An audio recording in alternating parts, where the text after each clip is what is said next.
Hey folks, it's Rob from Rob's Movie Collection, and I've got another haul for you to enjoy. So let's get started.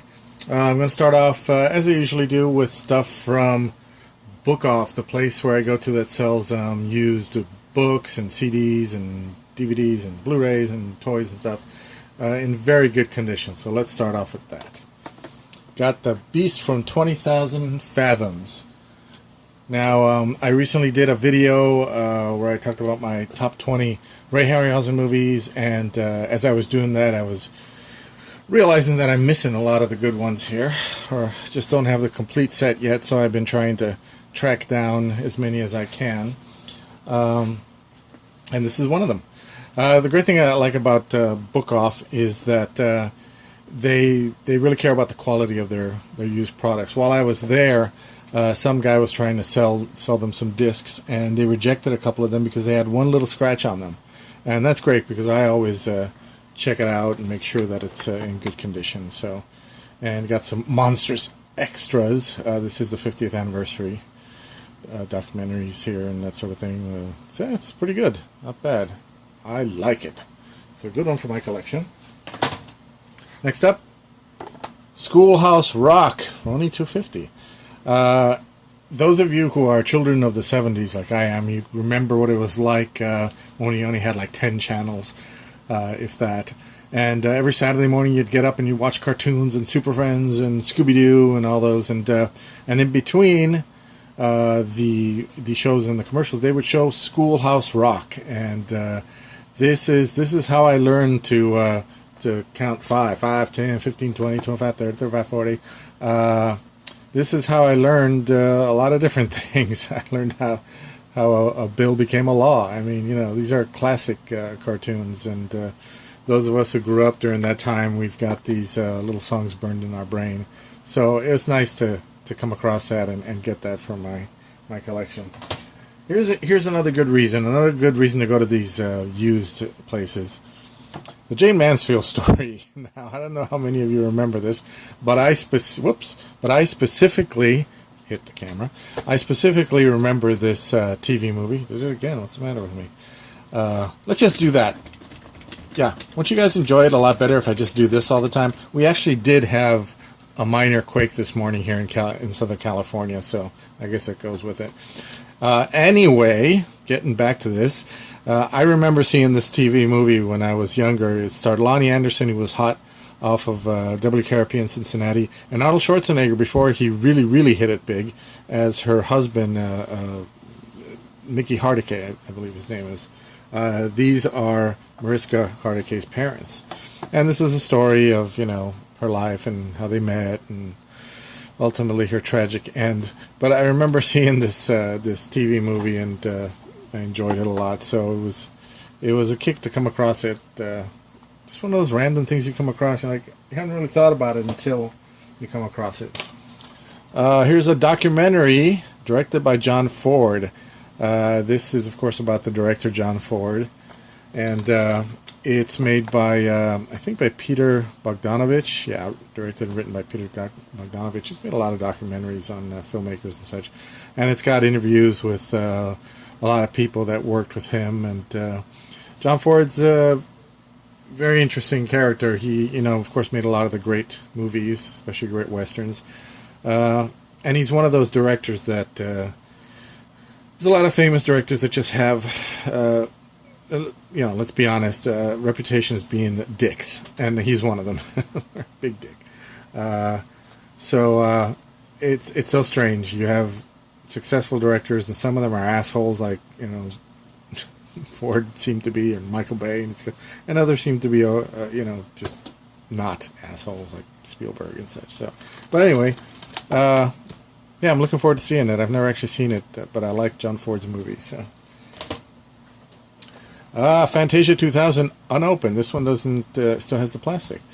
So this was kind of the I don't know if you'd call it a sequel to Fantasia, just another, you know, another Fantasia. But yeah, I remember seeing this one. It's pretty good. I liked it. Got a lot of special features. For a Disney film, even on DVD, $250. is a pretty good price. That's the thing about Book Off, is sometimes they don't really kind of get what they have, and I don't know, their prices can be very affordable, absolutely, but at the same time you'll come across something classic and it's like super expensive, like $40, like what? But for Disney, $250, that's pretty good. Speaking of which, Disney Marvel movie for $7, that's actually pretty good. Doctor Strange is one that I hadn't gotten yet. You know, it's not my favorite of the Marvel movies, and he's not my favorite character. When I was reading comics, I didn't really read him a lot. And Benedict Cumberbatch, as much as I like him as an actor, has got one of the most annoying, bad American accents I've ever heard. Yeah, so, but I figured I'd get it for $7, you know. With the Marvel movies, I get DVD or Blu-rays. I've discovered that in terms of special features, they're not really worth it to pay more for the Blu-rays, because special features are usually crap. They're usually that crappy type of special features where they're just kind of, you know, the actors and the directors, they're all just stroking each other and just kind of, oh, it's so great to work with such and such and blah, blah, blah, this, and then they throw in some behind-the-scenes clips, but they don't really talk really about how they made the movies as much. So I don't really care that much if I don't get the Blu-ray. DVD's fine. Next up, this is a fun one to find. Sword and Sorcery collection. These are 4 fantasy films from the 80s, I believe. The 80s kind of had a renaissance of fantasy films. You got Conan and Krull and Beastmaster, Dragon Slayer, all these movies. For some reason, there was just a lot of them back then. But these are some that kind of passed me by. I didn't get to see Deathstalker. It might be a little more, you know, gory than the other ones. I don't know. But I guess produced by Roger Corman or done by his company. I don't know. But yeah, I've always heard of the Deathstalker movies. But I never actually got to see them. This cracks me up. The Warrior and the Sorcerer, starring David Carradine. I love, you know, the thing about these low-budget movies was that they always had these posters done by, like, Boris Vallejo or artists like him. And, of course, the actual actors in the film never looked like that. But this one really has always cracked me up because it's got David Carradine's in it. He's a star, I guess. And they put his head on a body which is clearly not him. Especially at that age. That's just funny. I always found that one hilarious. So you got Deathstalker 2, The Warrior and the Sorcerers, and I'm not even sure what this 4th one is called. Barbarian Queen, which, yeah, why not? Gotta get one called Barbarian Queen. Next up, I got Swashbuckler. Every time I go over there, I see this movie sitting there, starring Robert Shaw. I believe it's the guy from Jaws, James Earl Jones, Peter Boyle. I sometimes forget that Peter Boyle had a career before Frank Barone on Everyone Loves Raymond. I mean, I knew him before Ray came out as an actor, but I watched that show so much that I've forgotten at times. But Beau Bridges and Geneviève Bujold. I've never actually seen it, but I love pirate movies. I love swashbuckling adventure movies, and so every time I go there, I see it, but it's got this disc that has a scratch on it, which is weird considering what I just said earlier about them checking the discs for quality. Maybe not all of the employees do that. I don't know. Maybe the one that I heard was specifically one that's picky about that. But anyway, this time I came across, and there was an extra copy, and that one had a good disc in it, and so I finally got to get this one. So I'm looking forward to seeing what that one's like. Next up, I got My Stepmother is an Alien. This is a movie from 80s, late 80s, early 90s, with Dan Aykroyd and Kim Basinger, who at the time was still, she was kind of at the top of her star right there. And yeah, it's kind of a fun movie. John Lovitz is in it too. Good little comedy. You know, it's not bad. I remember seeing it, directed by Richard Benjamin. Richard Benjamin's a good director and he's a good writer. So, of course, when you're looking for stuff like this in the store and you come across stuff, which I don't see this one a lot anymore, and It's like, oh, that's cool, you know, and then you miss stuff like full screen format. It's like, ugh, full screen format, I don't know. I'll watch it and see if I can stand it or not. Maybe I won't care. I mean, I don't care about DVDs versus Blu-ray, so. You Can't Take It With You. It's a Frank Capra film, 1938. I've come across this a couple of times on one of the movie channels we have out here, and I would start to watch it, but as usual, I'd have to go back to work, you know, because I'm on my lunch hour. So I recognized it as I read it and kind of saw these pictures here. That it's the one that I've been trying to catch. So, you know, I haven't seen it, but it's directed by Frank Capra. Sometimes certain directors, you're like, oh, okay, I'll watch it. Don't know it, but I'll watch it because it's him. And The Human Tornado. I believe in my last haul video, I came across Black Dynamite. So there were 2 of these, I believe, and came across the sequel. Go figure. Not Black Dynamite, what am I saying? Dolomite. Black Dynamite's the other one. But Black Dynamite's actually the spoof on Dolomite, so, which I should get to. But yeah, The Human Tornado, I don't know why they call it The Human Tornado, but whatever. That's actually funny. So I came across that, and I thought I'd grab that. Now I've got the collection of Dolomite, I guess. I don't know. There might be more. But I'll have to check out that Eddie Murphy film that film he made about this guy. So we'll see. Okay, next up I've got The Final Countdown, 2-disc limited edition. This is a movie with Kirk Douglas, Martin Sheen, James Ferrantino. It's about this aircraft carrier that goes back through time, this big warp thing that it finds out in the ocean, and ends up on the morning at Pearl Harbor on the morning of the attack in 1941. And what happens then? It's a good movie. You know, I mean, it's not a great movie, but it's pretty good. I remember seeing it when I was a kid, and I really liked it. A lot of the movie kind of ends up. They just kind of want to highlight it, the USS Nimitz, which is the aircraft carrier. So they take some film time just kind of showing off the boat, or ship, sorry. But before they get back to the action, but it's pretty good. It's a good time travel movie, so I like that. And I always wanted it, but it's always been pretty pricey at online and at Barnes & Noble. So it's nice to come across, not only to come across it, but come across the 2-disc limited edition for $9. It's not bad. Thoroughly Modern Millie. This is a Julie Andrews musical with Mary Tyler Moore and Carol Channing. By the way, I've never gotten Carol Channing. I don't understand. Never understood that. Everybody thinks she's so great, but so this is set in the 20s, and a lot of people don't remember that Mary Tyler Moore was a dancer, and you know, so she shows it off here. Yeah, check it out. It's got some very politically incorrect Asian stereotypes. One of them played by oh gosh, what is his name, from Barney Miller, Jack Sue, I believe. But is directed by George Roy Hill, who directed The Sting and Butch Cassidy and the Sundance Kid. So yeah.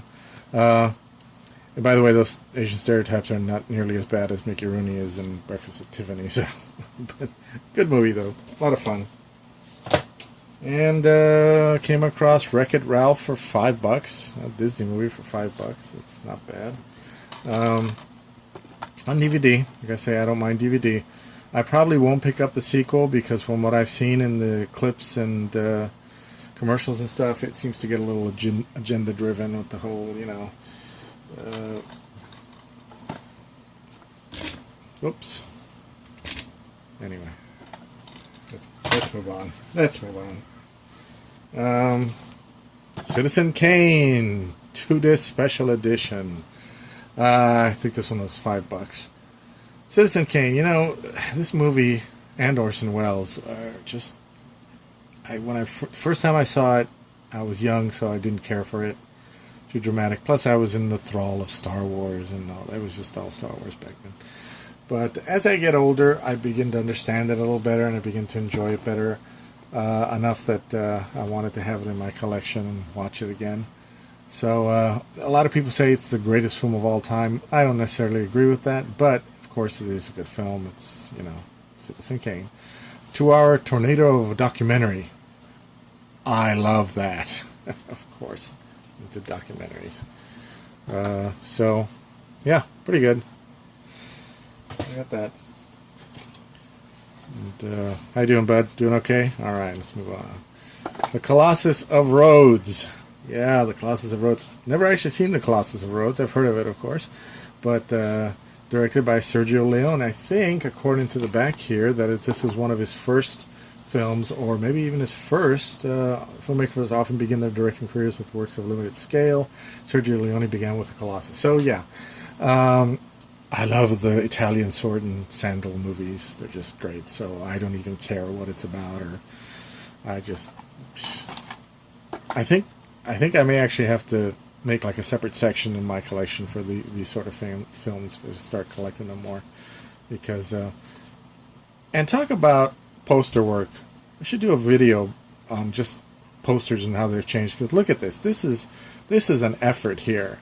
Not like the posters these days when they just Photoshop the actor in there. And often for the DVD case or the Blu-ray case, they just change it. If you're lucky enough to have a good poster, they often don't put it on there. They just, come up with a still from the movie itself. But this is great. I like it. Fantastic. The Prophecy with Christopher Walken. I've heard of this movie. I always confused it with Prophecy, this movie from the 70s with the mutated bear. But this is The Prophecy. I've heard it's pretty good, so thought I would check it out. For $2.50, heck yeah. And I finally pulled the trigger on Footloose. Footloose was so big. It's not one of my favorite films.